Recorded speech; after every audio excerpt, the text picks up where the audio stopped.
Hermanos, cada texto de la Biblia esté escrito en poema, en poesía, esté escrito en narrativa, esté escrito en argumentación, como las cartas.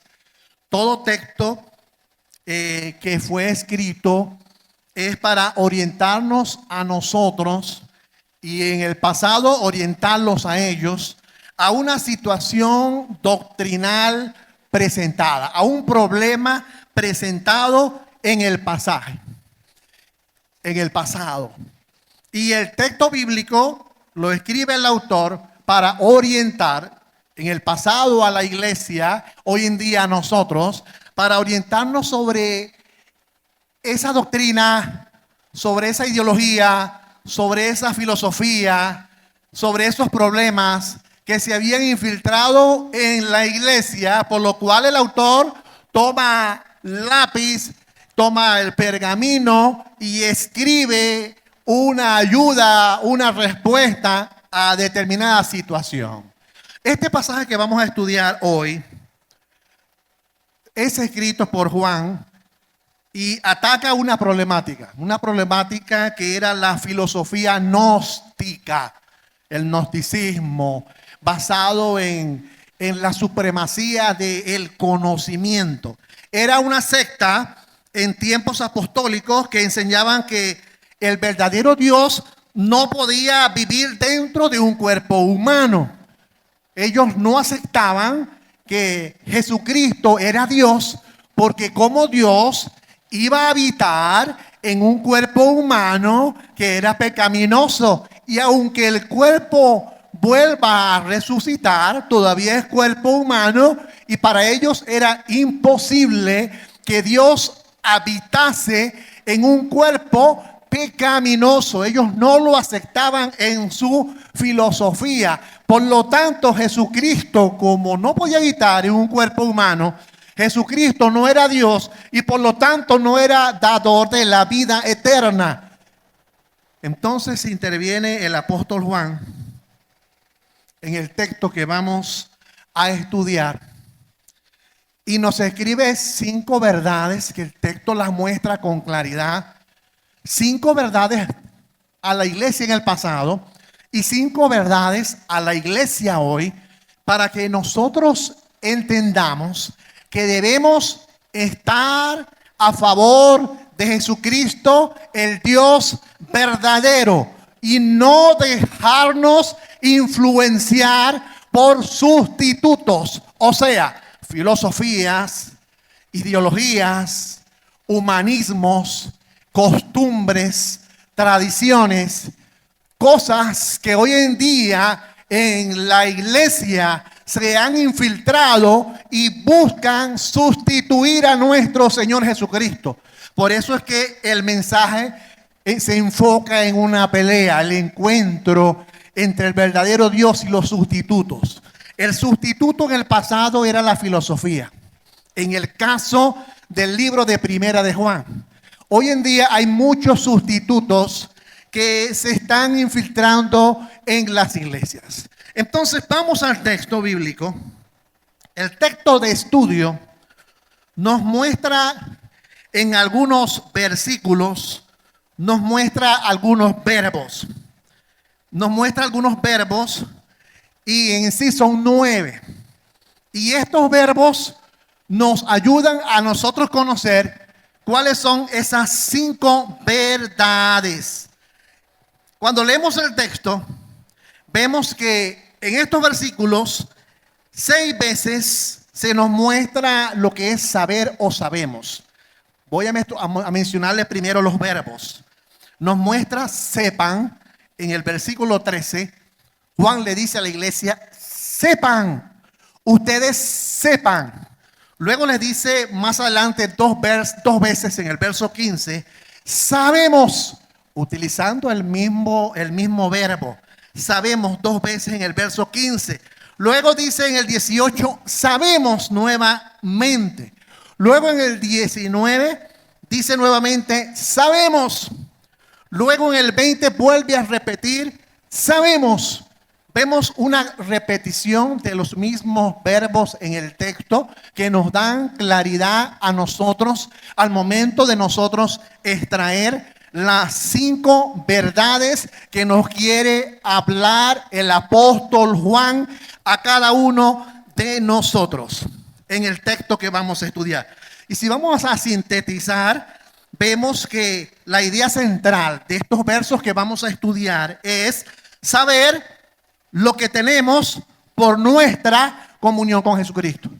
La palabra es saber. Por eso es que en los textos, en las Biblias que ustedes tienen a la mano, Reina Valera utiliza la terminología el conocimiento de la vida eterna. Es decir, el texto menciona en el título que usted en Reina Valera dice el conocimiento.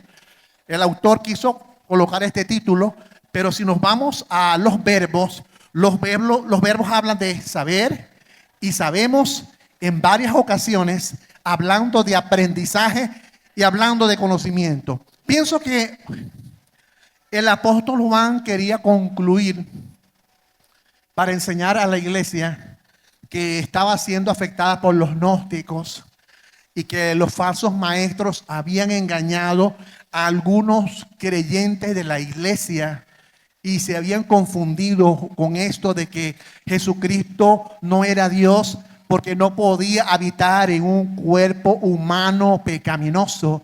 Y si muere y vuelve a resucitar, no puede continuar viviendo en un cuerpo pecaminoso. No puede ser Dios Jesucristo. Por lo tanto, el apóstol Juan enfoca sus 5 verdades como una conclusión de este libro para enseñarnos a nosotros que al nosotros estar a favor de Jesucristo, tenemos 5 beneficios. Tenemos 5 verdades, que es la que vamos a conocer, la que vamos a estudiar en la mañana de hoy. 5 cosas importantes si tú estás a favor de Jesucristo. Si tu vida está centrada en un mensaje cristocéntrico, enfocado en lo que dice la Biblia y no en aquellas ideologías, filosofías, humanismos que se infiltran en las iglesias o tradiciones y costumbres, en lo cual se le da mayor importancia y se viola el derecho que tiene nuestro Señor Jesucristo a la luz de la Biblia, a la luz de la palabra de Dios. Entonces, vamos a la primera verdad. La primera verdad la conseguimos en el verso 13. Leemos en sus Biblias y en la mía.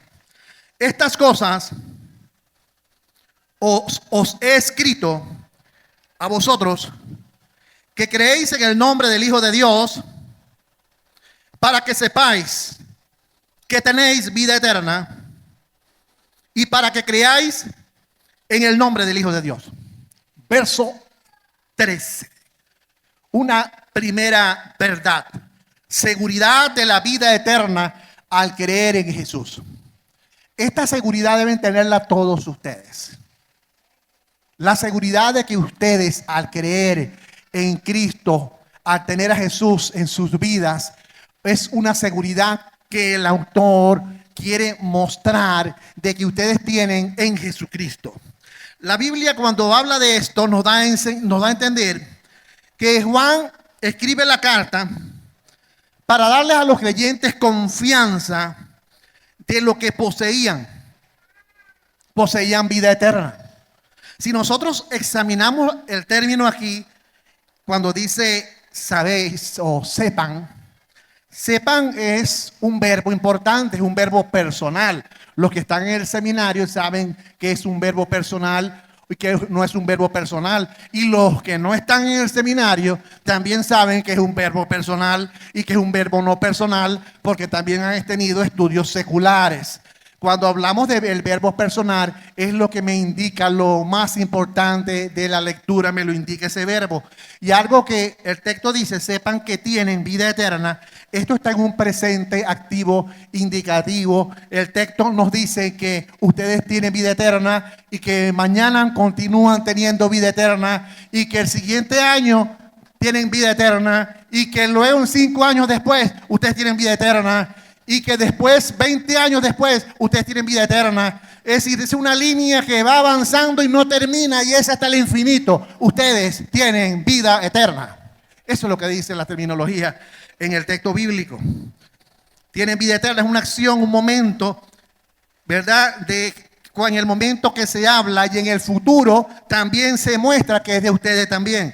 Ustedes tienen vida eterna al creer en Jesús. Vida eterna es una relación con la presencia de Jesucristo al haber recibido la naturaleza divina. Vean, ustedes han recibido naturaleza divina. Ustedes tienen vida eterna porque la naturaleza divina de Dios está en ustedes. Aunque tenemos naturaleza pecaminosa, Cristo habita en nosotros porque la sangre de Cristo nos cubre y nos limpia de todo pecado. Y todavía tenemos la naturaleza pecaminosa en nosotros. No somos perfectos. Usted es un humano, tiene la naturaleza pecaminosa en usted y quizás en ocasiones se equivoca.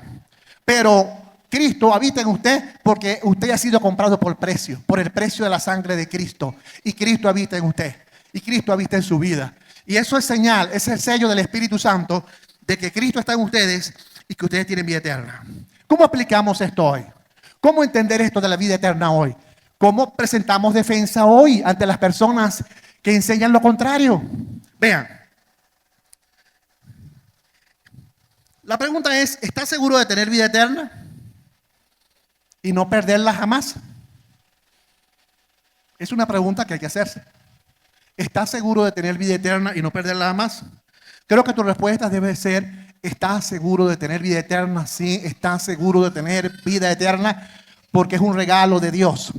Es un regalo que Dios le ha dado a los cristianos. Pero hay una realidad que hay grupos en el mundo que utilizan la Biblia para intimidar con el error al creyente, con la posibilidad de que pierde su salvación si comete pecados. Hay un grupo de personas que enseñan de que si tú fallas en algún momento de la vida, tú pierdes tu salvación. La pregunta sería, ¿cuál sería el límite de pecados para tú perder la salvación? Porque todos nosotros cometemos pecado a diario. Ustedes se levantaron hoy y han pasado quizás 4 horas. ¿Quiénes no han pecado hoy? Todos hemos pecado hoy. Entonces la pregunta es, ¿hasta qué límite entonces de pecado la persona pierde su salvación? Entonces es algo imposible. En realidad la salvación es algo seguro, es un regalo de Dios.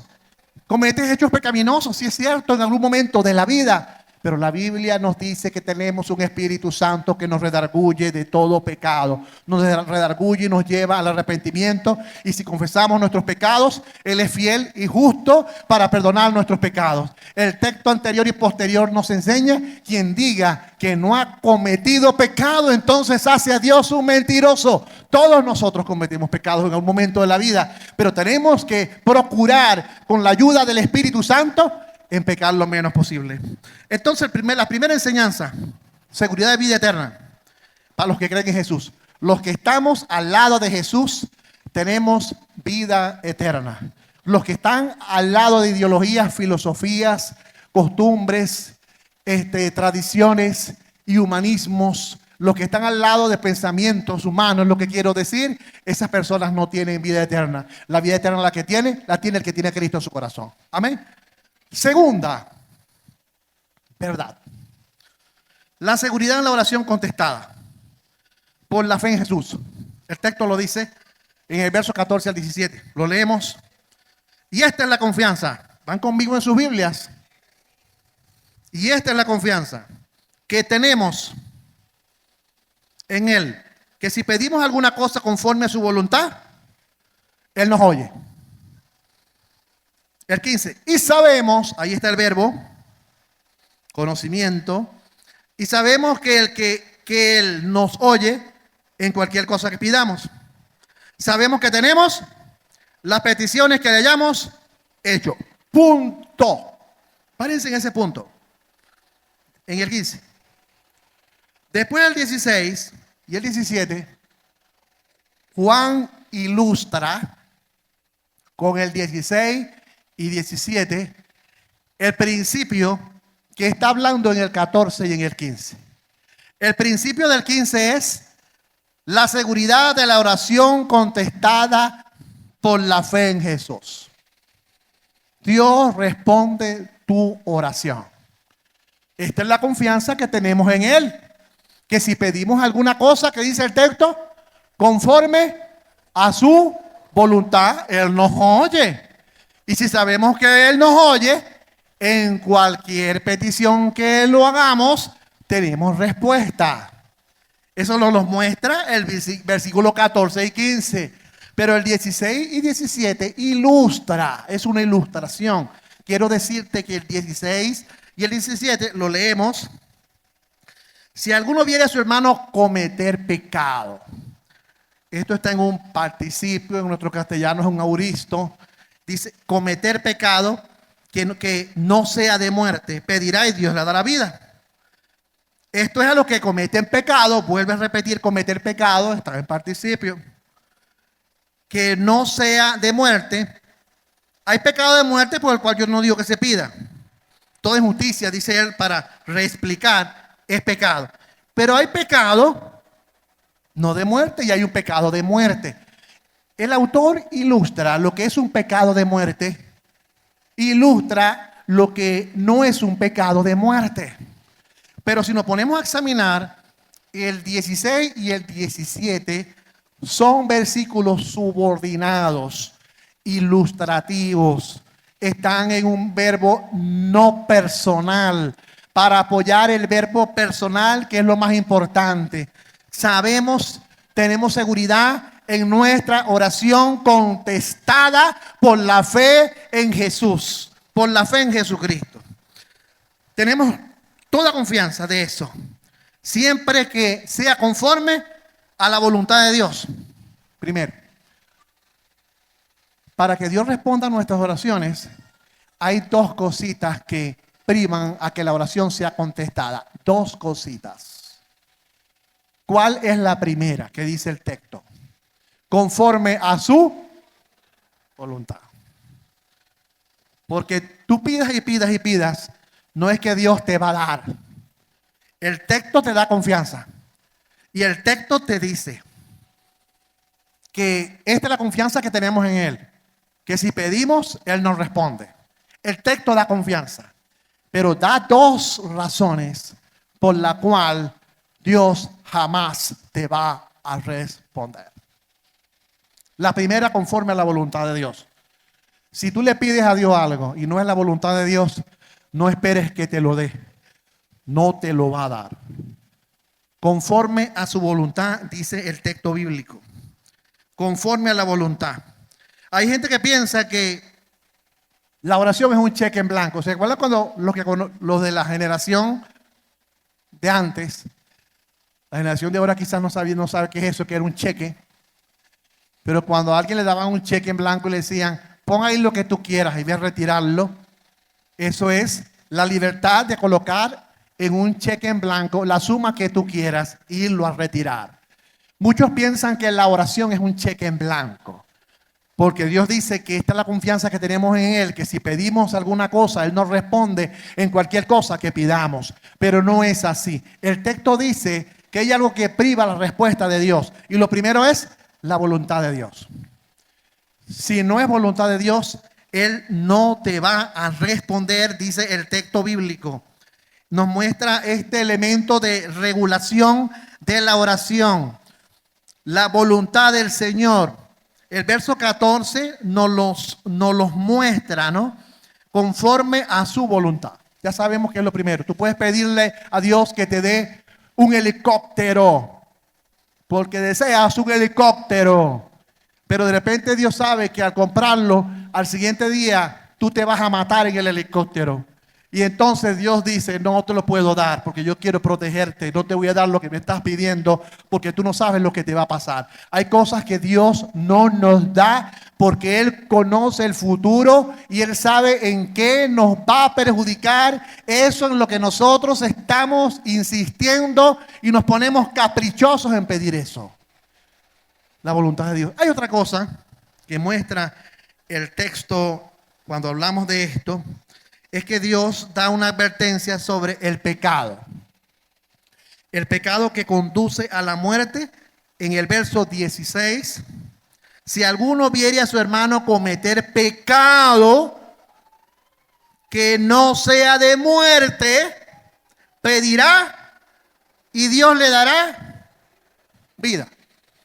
La vida es una respuesta, es la terminología que utiliza Juan para enfocar lo que viene hablando, que es una respuesta a tu oración cuando tú no cometes un pecado que sea de muerte. ¿Saben ustedes que este texto ha roto la cabeza de muchos líderes en el mundo porque han sacado muchas conclusiones sobre el pecado de muerte y no han sabido descifrar qué es un pecado de muerte en este texto bíblico? Y que, bueno, hoy voy a tratar de mostrarles cuál es el pecado de muerte y cuál no es el pecado de muerte. Hay un pecado de muerte que dice el texto, por el cual el autor dice, no se pida porque yo no le voy a responder porque ya está listo, está en pecado de muerte. Está listo, está en pecado de muerte, no pidan por ese, porque ha cometido pecado de muerte, no oren. Oren por aquel que no ha cometido el pecado de muerte. Ahora, ¿quién conoce cuando es pecado de muerte y quién conoce cuando no es pecado de muerte? Quiero decirte que el que conoce quién es pecado de muerte y quién no es pecado de muerte es Dios. Pero yo te voy a mostrar en unos textos bíblicos donde en algunos casos Dios mostró a los hombres que habían líderes y había personas que habían cometido pecado de muerte y por el cual estaba diciendo, no pidan por él, ya está listo. Yo he determinado que ese pecado le va a producir la muerte a esa persona. Y no es una muerte espiritual, no hace referencia a muerte espiritual. Quiero decirte que cuando el texto dice hermanos, está hablando de creyentes en Cristo. Quiero decirte que esta carta, este texto es dirigido a la iglesia. Quiero enseñarte que cuando Juan escribe este texto, se está refiriendo a cristianos, seguidores de Cristo, que estaban siendo influenciados por la filosofía gnóstica y estaban siendo confundidos. Y Juan les quiere enseñar sobre el pecado de muerte y el no pecado de muerte. Este texto muestra una ilustración, ¿verdad? Habla del hermano, como ya les dije, refiriéndose a creyentes en Jesucristo. Muestra un contraste entre el pecado que lleva a la muerte y el pecado que no lleva a la muerte. Vamos a ver. La oración contestada en el hermano que no comete pecado de muerte. A ese Dios le responde su oración. El pecado es un obstáculo para que Dios responda a tu oración. Hay pecados que tú cometes o que una persona comete y los confiesa y es perdonado. Pero hay un tipo de pecado que la Biblia llama pecado de muerte, que es un pecado cometido no por el inconverso. Es un pecado cometido por el cristiano evangélico que comete un pecado o pecado de muerte y Dios dice, ya basta. Ya basta, ya no se pida por él porque he determinado causarle la muerte física, no la espiritual. La muerte física, Dios determina quitarle la vida a ciertas personas que son cristianas, que están pecando deliberadamente, con premeditación y alevosía, queriendo, deciden cometer pecados porque les gusta y desobedecen al Espíritu Santo. Es lo que habla la Biblia cuando dice no apaguéis al Espíritu, no entristezcáis al Espíritu. Hay cristianos que tienen el Espíritu Santo entristecido en sus vidas por los hechos pecaminosos que están cometiendo. Y hay cristianos que tienen apagado al Espíritu Santo en sus vidas porque no obedecen el llamado de Dios y lo que Dios les manda hacer. Y eres cristiano y eres salvo, pero tienes a Dios limitado en tu vida y no dejas que actúe. Entonces, el autor en su ilustración, él dice, Dios contesta la oración de aquel cristiano que aunque comete pecado, lo admite y lo reconoce por el Espíritu Santo de Dios que lo convence y confiesa su pecado. ese pecado Dios lo perdona. Dios perdona nuestros pecados. Cualquier pecado Dios lo perdona. Quiero decirte que en este texto, como muchos han dicho, que el pecado de muerte es la blasfemia contra el Espíritu Santo. Quiero decirte que un cristiano nacido de nuevo no puede blasfemar contra el Espíritu Santo porque el Espíritu Santo está en su vida. Quiero decirte que el que blasfema contra el Espíritu Santo es una persona que odia, que le tiene rabia, que le tiene rechazo, que no cree en Dios y tiene a Dios como algo que es insignificante. Y ese pecado de muerte lo cometen personas que no han nacido de nuevo. Un cristiano no va a cometer la blasfemia contra el Espíritu Santo de Dios porque lo tiene en su vida, aunque sí puede cometer pecado. Vamos a explicar eso más adelante. La oración no contestada es el hermano que comete pecado, que es de muerte. Los dos usan el verbo no personal. Esto es secundario. Es lo que yo quiero. Les estoy explicando esto, pero no tiene sentido. Les explico para que entiendan. Pero hablar del pecado de muerte y el pecado no de muerte no es el propósito de este texto. No es la intención de Juan. Es secundario. A Dios lo que le importa es que sepas primero que tienes vida eterna y que sepas que Dios contesta tus oraciones siempre, que es la voluntad de Dios, y siempre que te mantienes puro en santidad con Dios, Dios responde tus oraciones. Luego explica e ilustra, hay un pecado de muerte, que es la muerte física. Sí, es cierto, es la muerte física, no muerte espiritual. Porque un cristiano, si ya le dijo en el 13 que tienes vida eterna, como después te va a decir en el 14 y 15 que entonces pecas con el pecado de muerte, pierdes tu salvación después. No, Él está dando seguridad. Como si te está dando seguridad de vida eterna, como en el versículo que sigue después, 14 y 15, te va a decir, si cometes pecado de muerte, estás muerto espiritualmente. Entonces el texto no habla de la muerte espiritual, porque la muerte espiritual es de una persona que no ha nacido de nuevo en Cristo. Tú que has nacido de nuevo en Cristo tienes vida eterna.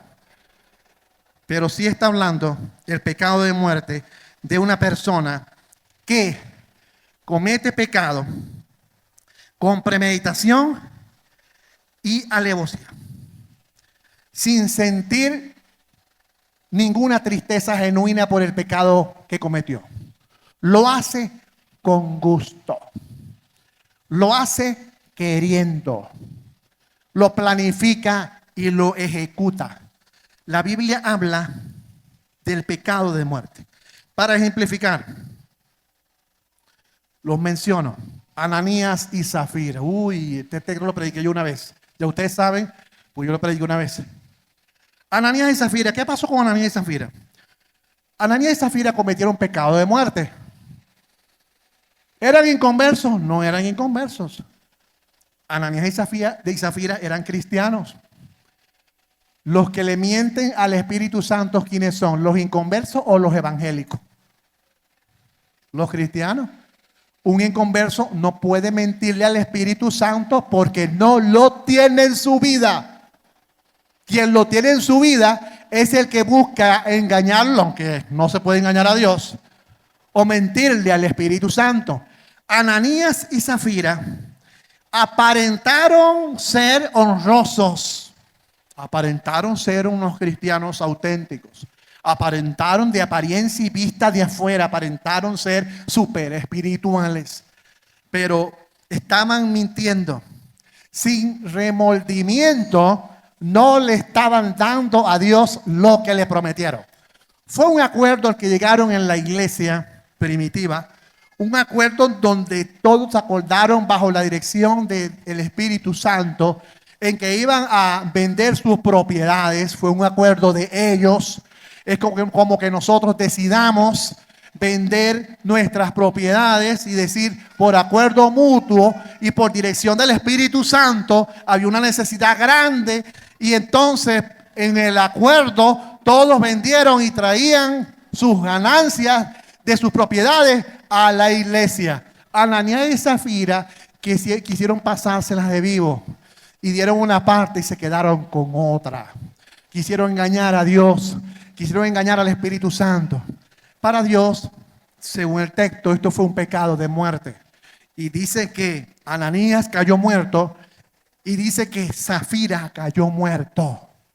Ambos murieron físicamente, pero eran creyentes. Muchos cristianos hoy en día dan la explicación de que Ananías y Zafira se fueron para el infierno. El texto no habla ni menciona infierno ahí, ni menciona salvación, ni nada por el estilo. Dice que ellos eran de la iglesia, dice que ellos acordaron darle la ofrenda y dice que mintieron al Espíritu Santo y entonces cayeron muertos físicamente. No, nadie puede decir se murieron espiritualmente porque el texto no habla nada de espiritualmente. Ellos mueren y fueron salvos, pero Dios decidió quitarle la vida porque llegó un límite donde Dios dijo, esta gente ya va a seguir incurriendo en lo mismo y decidió quitarle la vida.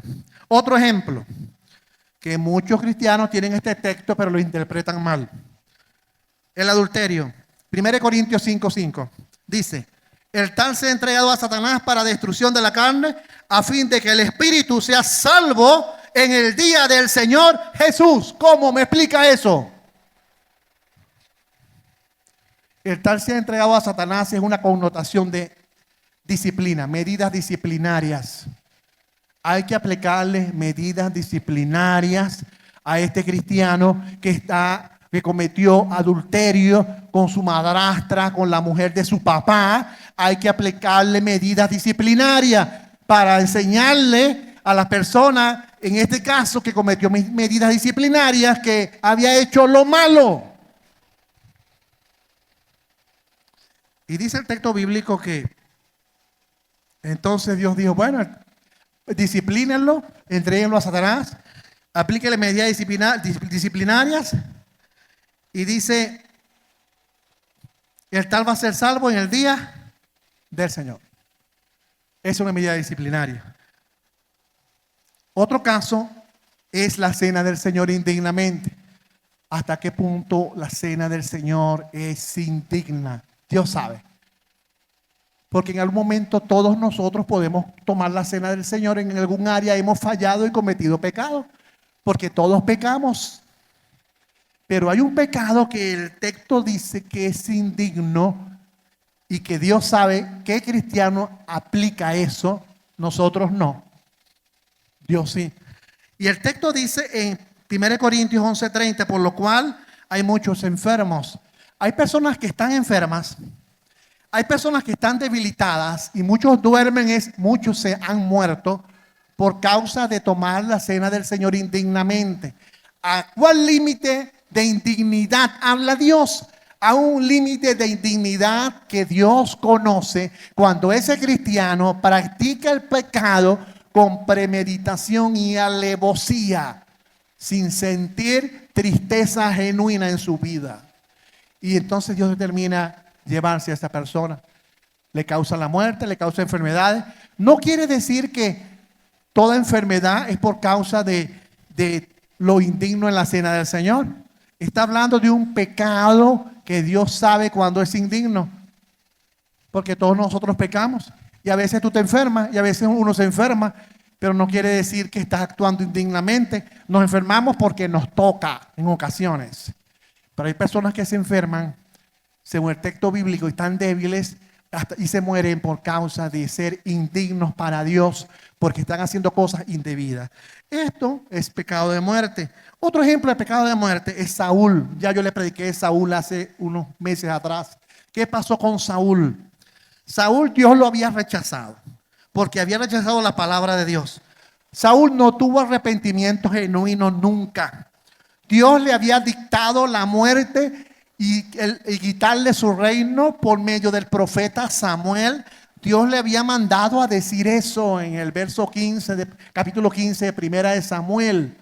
Luego en el 28 Dios le vuelve a decir lo mismo por medio del profeta Samuel y le dice, el Señor va a entregar a Israel lo mismo que a ti en el poder de los filisteos, pero mañana tú, Saúl, tú y tus hijos estarán conmigo.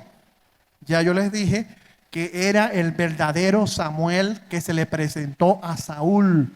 No era un demonio, como muchos predican, de que era un demonio disfrazado de Samuel. Ya les demostré en las predicaciones anteriores que el verdadero Samuel le sale a Saúl y le dice: mañana estarás conmigo.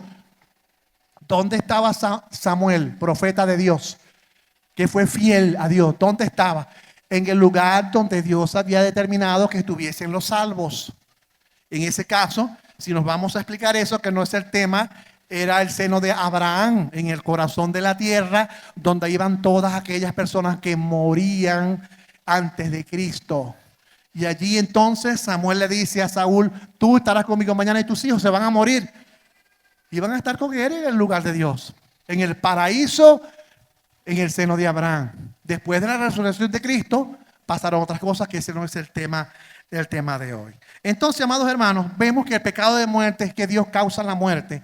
Yo no tengo esa sabiduría para discernir en quién Dios aplica esa muerte. Usted tampoco tiene esa sabiduría de discernir a quién Dios le va a aplicar lo que es la muerte física por causa de pecar depravadamente.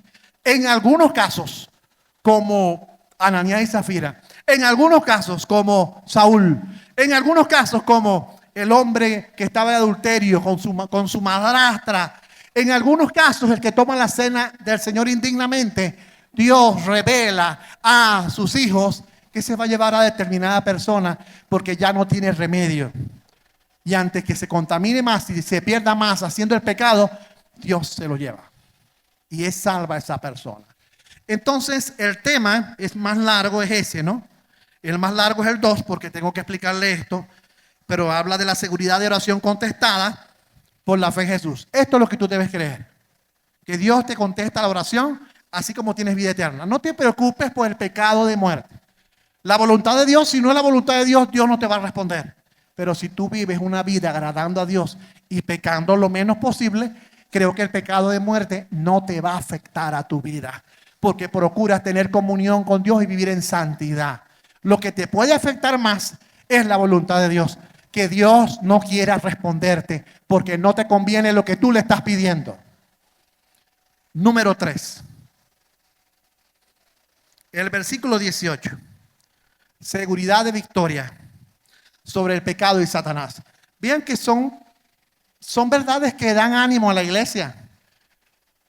Donde los supuestos o los pseudos o los falsos o los sustitutos no le iban a dar esta seguridad. Jesucristo les estaba dando seguridad de vida eterna. Jesucristo les estaba dando seguridad de oraciones contestadas. Y ahora Jesucristo les está dando seguridad de la victoria sobre el pecado y sobre Satanás. Leemos el verso 18. Sabemos, por tercera vez utiliza el verbo. Sabemos que todo aquel que es nacido de Dios, pregunto, ¿aquí hay algún nacido de Dios? Sabemos que el que es nacido de Dios no practica el pecado, pues aquel que fue engendrado por Dios, Dios le guarda y el maligno no le toca.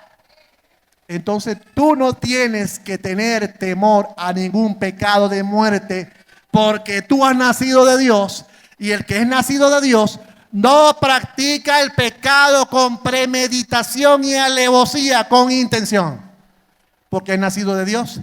Pero aún así el texto, Juan dice, pero se da el caso que hay algunos por allí que aunque tienen al Espíritu Santo, se lo entristecen en sus vidas y lo apagan de tal manera que cometen pecado deliberadamente.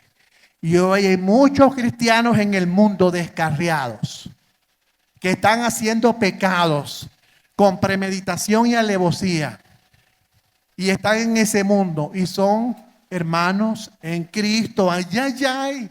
Simplemente cayeron en el pecado y tenemos que orar por ellos para que sí, vuelvan al Señor.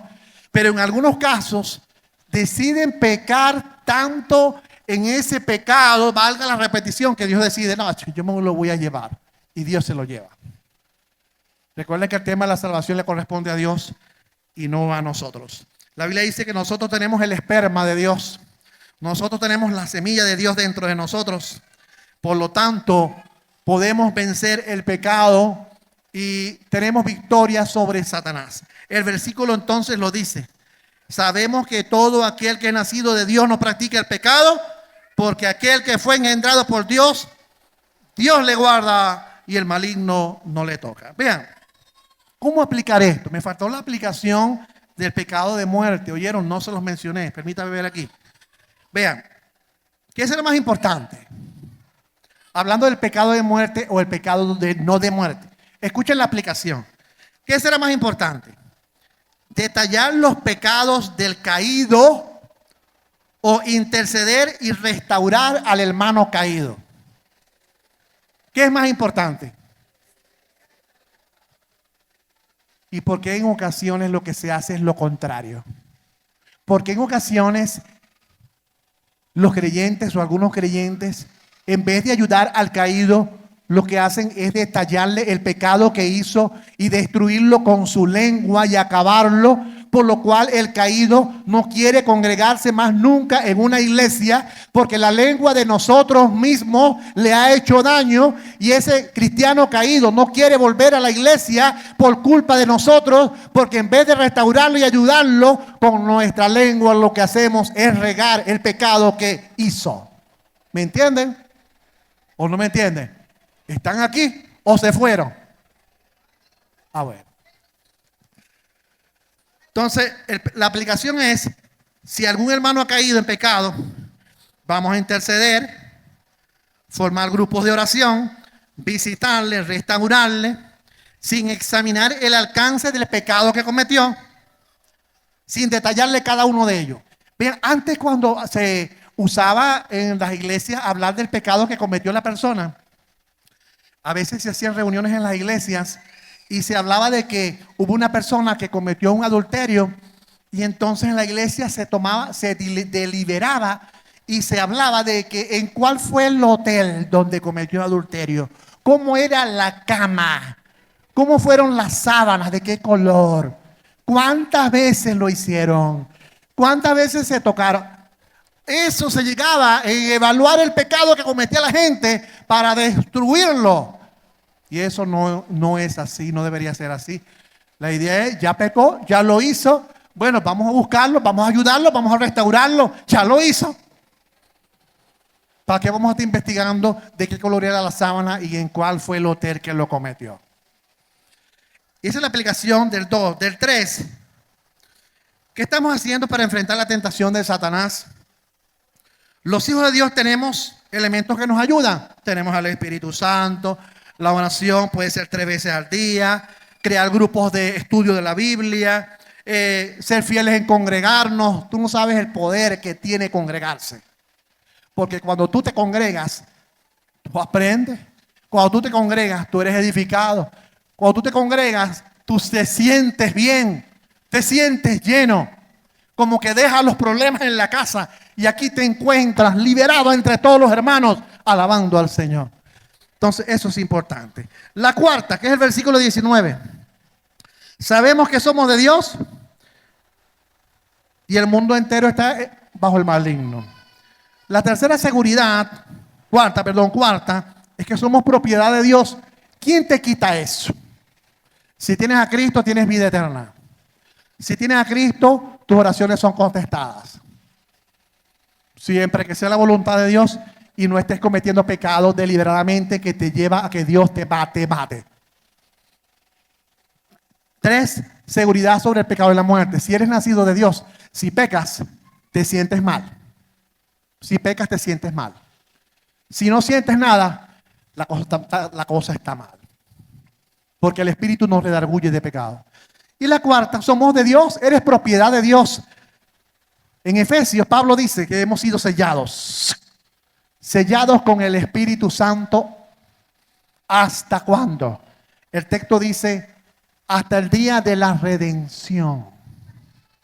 Hasta que venga Cristo a transformar nuestros cuerpos.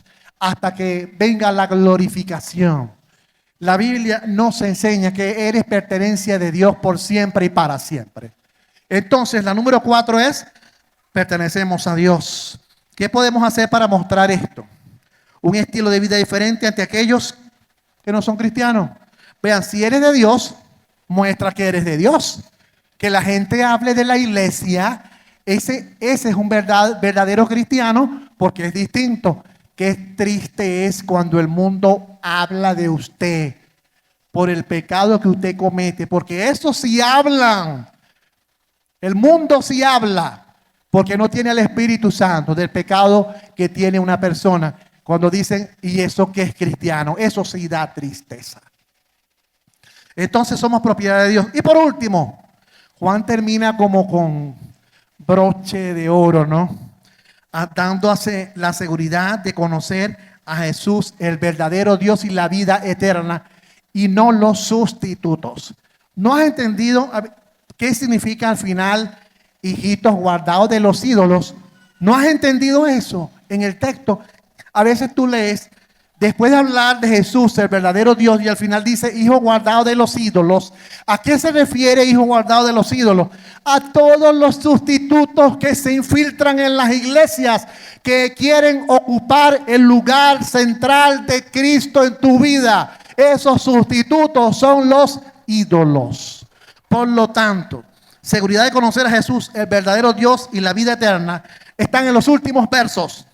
Pero sabemos, vuelve otra vez con el verbo, que el Hijo de Dios ha venido y nos ha dado entendimiento para conocer a quien es verdadero, y estamos en el verdadero, en su Hijo Jesucristo, y este es el verdadero Dios, para matar a un testigo de Jehová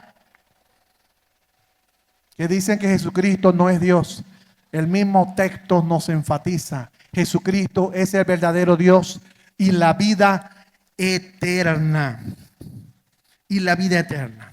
Ahora, la vida eterna tiene algo que ver con los ídolos, porque él habla de Jesús el verdadero y la vida eterna. Yo pregunto, ¿tiene que ver la vida eterna algo con los ídolos? Porque al final dice, hijitos guardados de los ídolos. ¿Tenemos a Jesucristo como verdad absoluta? Creo que sí, debemos tener a Jesucristo como verdad absoluta. Cuando te llegue alguien, así sea evangélico, ofreciéndote una ideología, una filosofía, una costumbre, una tradición, una enseñanza humanista, y quiera cambiar tu manera de pensar a lo que la Biblia enseña cristocéntricamente o Cristo como centro, no te dejes llevar. Esos son ídolos, ídolos que se infiltran en las iglesias. Evaluemos. ¿Veneramos el materialismo? Pregunto. ¿El materialismo es un ídolo guardado de los ídolos? Vean, hermanos, en las iglesias se está metiendo el materialismo. Ya no importa la salvación. Ya no importa que un alma reciba a Cristo. Ya no importa que hay fiesta en el cielo cuando un pecador se arrepiente. Lo que importa en algunas iglesias postmodernas es que todo el mundo debe tener dinero y que todo el mundo debe ser próspero para ser hijo de Dios, y esto es una falsa enseñanza. Esto es un ídolo del cual debemos guardarnos. Guárdense de los ídolos. Iglesias que lo que predican es real, materialismo, billetes, divisas, dólares. Nos afanamos por el trabajo. Ay, ay, ay. Pastor, pero el trabajo es bueno. La Biblia dice que no trabaje, que no coma, dice la Biblia. Es cierto. El que no trabaje, que no coma. Hay que trabajar. Pero equilibrado. Equilibrio. Mucha gente se afana tanto por el trabajo que descuidan al Señor y hasta se descarrían y se apartan de la iglesia. Hay que tener equilibrio. Hay que tener equilibrio. Adoramos religiosos, políticos y gobernantes. Esto es otra cosa que va con la idea, hijitos guardados de los ídolos. Vean, hay iglesias que están idolatrando a sus líderes religiosos. Están idolatrando a sus pastores. Están idolatrando a sus líderes con pseudonombres que le puedan colocar. Y la Biblia dice que lo único que hay que adorar es a Dios, no a hombres. Hay evangélicos que adoran o personas que adoran a políticos y a los gobernantes. Nosotros debemos cumplir con las órdenes que nos dan en el Estado. Ejercer ejercicio al voto como lo mandan las leyes. Pero usted ni yo debemos adorar gobernantes. Usted y yo no debemos estar adorando presidentes. Debemos solamente adorar a Dios. Y en esto no digo nada malo. Estoy diciendo la verdad. Al único que hay que adorar es a Dios. Y no idolatrar al hombre. Guardado de los ídolos. Estos ídolos se han metido en las iglesias. Se han metido en las iglesias hoy en día. Prácticas doctrinales de libertinaje y legalismo en las iglesias, fuera de lo que dice la Biblia, mensajes de filosofías e ideologías que se están metiendo en las iglesias, son sustitutos que se meten en las iglesias, que falsifican el evangelio. Hay movimientos populistas y de grandeza personal. Yo no sé si ustedes lo han visto, pero hay movimientos que vienen, pasan y vienen otro movimiento. Hay movimientos populistas hoy en día que lo que buscan es la grandeza personal. Todo movimiento que se meta en las iglesias donde se busca la grandeza del líder, la grandeza de ese pastor o la grandeza de una determinada persona es una falsa doctrina. No debemos buscar grandeza de nosotros mismos. El único grande que nosotros debemos adorar y exaltar se llama Dios de los ejércitos y más nadie. No engrandezca hombre porque está haciendo las cosas, como dice el dicho por ahí, fuera del perol. ¿Usted me entiende? Así que, amados hermanos, por consiguiente, estas cosas son ídolos que ocupan el lugar de Jesucristo. Somos a veces iguales a la gente porque criticamos a las iglesias religiosas porque adoran imágenes. Criticamos a las iglesias religiosas porque en ferias adoran a su imagen. Pero a veces nosotros también tenemos nuestras imágenes que adoramos, nuestros ídolos, que es el dinero, lo material, a un hombre. A veces algunas personas dicen que nosotros criticamos alguna religión porque adoran a un hombre que llaman el Papa, ¿no? Y a veces la gente nos critica a nosotros porque tomamos líderes hoy en día en las iglesias para darle grandeza. No le demos grandeza a los líderes. Los líderes somos iguales que ustedes y ustedes son iguales que nosotros. Pero Dios no nos ha puesto para dirigir las iglesias como cabeza de la iglesia. La cabeza es Cristo, explico. Pero líderes en la iglesia ha puesto Dios a los pastores. Y eso está en la Biblia, creo que está, no lo tengo anotado allí, está en Hebreos 13, creo que 17, lo dice, es un mandato de Dios. Obedeced a vuestros pastores, porque ellos velan por vuestras almas como quienes han de dar cuenta a Dios. Si lo hacemos bien, daremos buenas cuentas. Si lo hacemos mal, daremos malas cuentas. Pero el texto le dice a la oveja, obedece a tu pastor. Así que, amados hermanos, son 5 cosas. Con esto ya concluyo. 5 verdades. Y el verdadero Dios ganó la batalla porque nosotros seguimos a Jesucristo y no buscamos sustitutos. No busquen sustitutos del evangelio en la doctrina evangélica. Nuestro centro es Cristo, al que debemos adorar, exaltar y glorificar. Y que todos hayamos sido edificados. Amén. Gloria a Dios. He concluido. Alguna persona de las que está presente no ha recibido a Cristo. Y aprende hoy que Cristo debe ser el centro de tu vida. Para que tengas al Espíritu Santo de Dios y tengas la vida eterna. Si algún amigo de los presentes no ha recibido a Cristo en su vida y quieres recibirlo en este momento, yo le doy la oportunidad. Alguno quiere recibir a Cristo. señálemelo con su mano y me diga, pastor, yo quiero recibir a Cristo, para que usted ore por mí. Y así usted recibe a Cristo en su vida. Amén. Gloria al Señor. Dios le bendiga.